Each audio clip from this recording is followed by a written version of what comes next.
Dental implant செய்கிறதுனால நம்ம முக அமைப்பு தாடை அமைப்பு மேம்படுமான்னு நிறைய பேர் கேட்குறாங்க. அவங்களோட கேள்வி என்னென்னா, நம்ம பற்கள் எடுக்கும்போது ஒரு சின்ன வயசில் இருக்கும்போது அவங்க தாடையாக இருக்கட்டும் பற்களாக இருக்கட்டும் அந்த யங் லுக் இருக்கும். பற்கள் எடுத்ததுனால நிறைய பேருக்கு என்ன ஆகும்னா கன்னத்தில் யூஸ்வலாக குழி விழுந்துடும், சுருக்கம் விழுந்துடும் ஸ்கின்ல, அண்ட் ரொம்ப ஒரு ஒரு ஒரு வயதான ஒரு அப்பியரன்ஸ் வந்துடும்.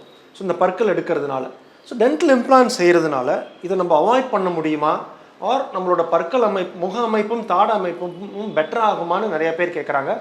இந்த வீடியோவில் இதை பற்றி நம்ம ஸ்பெசிஃபிக்காக பார்க்கலாம். வணக்கம், என் பேர் டாக்டர் அருண், பேர்ல்ஸ் பல் மருத்துவமனை, சென்னை ராஜா அண்ணாமலைபுரத்தில் 2009 நடத்திட்டு இருக்கோம். இந்த சேனல் இன்னும் சப்ஸ்கிரைப் பண்ணலைன்னா அவசியம் சப்ஸ்கிரைப் பண்ணுங்கள். நிறைய videos dental health dental awareness சம்மந்தமாக பேசிகிட்டு இருக்கோம்.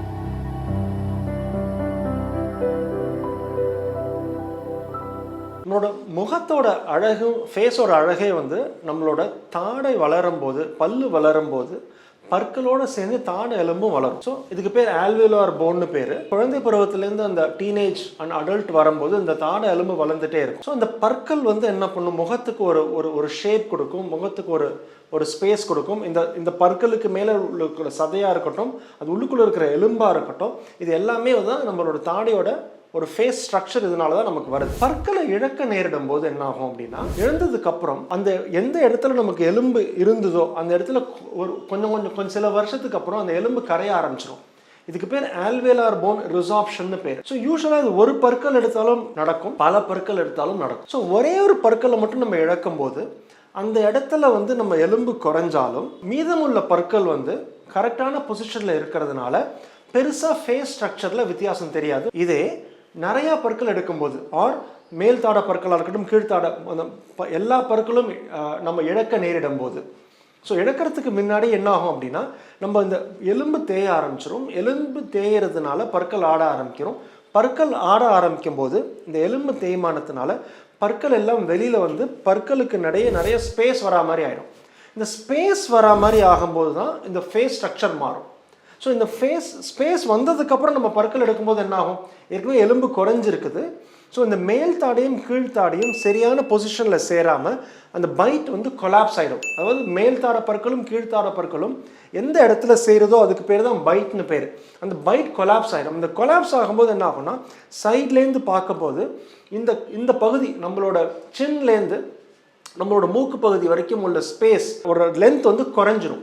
இந்த லென்த் குறையும் போது கீழ்த்தாடை முன்ன வந்து இந்த ஸ்பேஸ் குறையும் போது அந்த வயதான அப்பியரன்ஸ், இந்த இடத்துல சுருக்கம் விழுந்து குழி விழுந்து இந்த உதட்லேயும் சரி கன்னத்துலேயும் சரி குழி விழுந்து சுருக்கம் விழுந்து ஒரு வயதான அப்பியரன்ஸ் வரும். ஸோ முக்கியமாக நம்ம என்ன கவனிக்க வேண்டியவை அப்படின்னா, இது எதனால நடக்குது, எலும்பு குறையுது, அந்த எலும்பு மேலே இருக்கிற சதையும் குறையுது. ஸோ நான் எலும்பையும் சதையும் ஃபுல்லாக ரீப்ளேஸ் பண்ணாதான் இந்த நம்மளோட ஃபேஸ் ஸ்ட்ரக்சரை ரீகெயின் பண்ண முடியும். ஸோ இந்த ஃபுல்லாக ரீப்ளேஸ் பண்ணுறதுங்கிறது வந்து ஆல்மோஸ்ட் நெக்ஸ்ட் டு இம்பாசிபிள். பெருசாக பிளாஸ்டிக் சர்ஜரி பண்ணி எலும்பெல்லாம் க்ரோ பண்ணி தான் பண்ண முடியுமே தவிர ஃபுல்லாக ரீகெயின் பண்ணுறது இட்ஸ் ஆல்மோஸ்ட் இம்பாசிபிள். ஸோ அப்போ என்ன நம்ம கவனிக்கணும், இதை நம்ம இந்த அளவுக்கு ஃபுல்லாக லூஸ் ஆகாமல் ப்ரிவெண்ட் பண்ணுறது ரொம்ப முக்கியம். இந்த ப்ரிவென்ஷனுக்கு வந்து டென்டல் இம்ப்ளான்ட் ரொம்ப இம்பார்ட்டன்ட். எதனால சொல்கிறேன், இப்போ நம்ம பற்களை வந்து ஆடி விடுறதுக்கு முன்னாடி இம்ப்ளான்ட் மூலமாக நம்ம எலும்பில் அந்த டென்டல் இம்ப்ளான்ட் வைக்கும்போது நம்ம கடிக்கிற ஃபோர்ஸாக இருக்கட்டும், நம்ம சாப்பிடும்போது பேசும்போது வர ஃபோர்ஸ் வந்து இந்த உள்ளுக்குள்ளே இருக்கிற எலும்பை ஸ்டிமுலேட் பண்ணி எலும்பு கரையாமல் தேயாமல் அந்த இம்ப்ளான்ட் வந்து பாதுகாக்கும். ஸோ அந்த எலும்பு கரையாமல் தேயாமல் இம்ப்ளான்ட் பாதுகாக்கும் போது நம்மளோட ஃபேஸ் ஸ்ட்ரக்சர் இன்னும் பெட்டர் ஆகும். ரெண்டாவது இம்பார்ட்டன்ட் என்ன திங்க் பண்ணுவோம்னா, இது ஏற்கனவே எனக்கு குறைஞ்சிருச்சு டாக்டர், ஃபேஸ் ஸ்ட்ரக்சர் மாறிடுச்சு, ஏற்கனவே சுருங்கிடுச்சு, இம்ப்ளான்ட் மூலமாக ஒரு அளவுக்கு பெட்டர் பண்ண முடியுமா அப்படின்னு கேட்டிங்கன்னா கண்டிப்பாக பெட்டர் பண்ண முடியும். இப்போ இந்த ஃபுல் மவுத் ரிஹாபில் என்ன செய்வோம் அப்படின்னா, இப்போ இம்ப்ளான்ட் வந்து நான் முன்னாடி வீடியோவில் பார்த்துருக்கும் போது அது வேரோட ரீப்ளேஸ்மெண்ட்.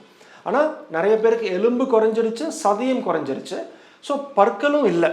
ஸோ நான் டென்டல் இம்ப்ளான்ட் பண்ணி நான் பற்கள் கொடுக்கும்போது அந்த இம்ப்ளான்ட் மட்டும் செய்யாமல் அந்த ரீப்ளேஸ்மெண்ட்டோட அந்த பல்லோட பொசிஷனில் பற்கள் ப்ளஸ் அவங்க தேஞ்ச எலும்பு ப்ளஸ் சதை இதையும் வந்து ரீப்ளேஸ் பண்ண முடியும். ஸோ அவங்களுக்கு வந்து நம்ம வாயை திறந்து பார்த்தோம்னா பற்கள் மட்டும் இருக்காது. ஸோ பேசும்போது சிரிக்கும்போது அவங்க வந்து வெறும் பற்கள், சொந்த பற்கள் எப்படி இருக்கோ அதே மாதிரி தான் இருக்கும்.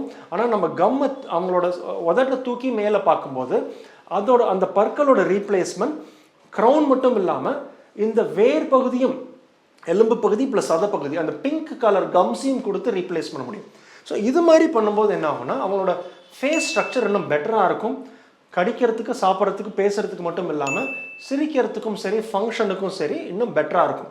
ஸோ இம்ப்ளான்ட் முறையில் ஒன்று ப்ரிவெண்ட் பண்ணலாம், ப்ரிவெண்ட் பண்ண முடியல, ரொம்ப அட்வான்ஸ் ஸ்டேஜில் வந்துருச்சு அப்படின்னா ஓரளவுக்கு கண்டிப்பாக ஃபேஸ் ஸ்ட்ரக்சரை பெட்டர் பண்ண முடியும். இந்த வீடியோ பிடிச்சிருக்கும்னு நினைக்கிறேன். வேறு ஏதாவது கொஸ்டின்ஸ் இருந்ததுன்னா கமெண்ட் செக்ஷனில் கமெண்ட் பண்ணுங்கள். அடுத்த வீடியோவில் சந்திக்கிற வரைக்கும் டாக்டர் அருண் பேர்ல்ஸ் பல் மருத்துவமனையிலேருந்து பேசுகிறேன். நன்றி, வணக்கம் அண்ட் தேங்க்யூ.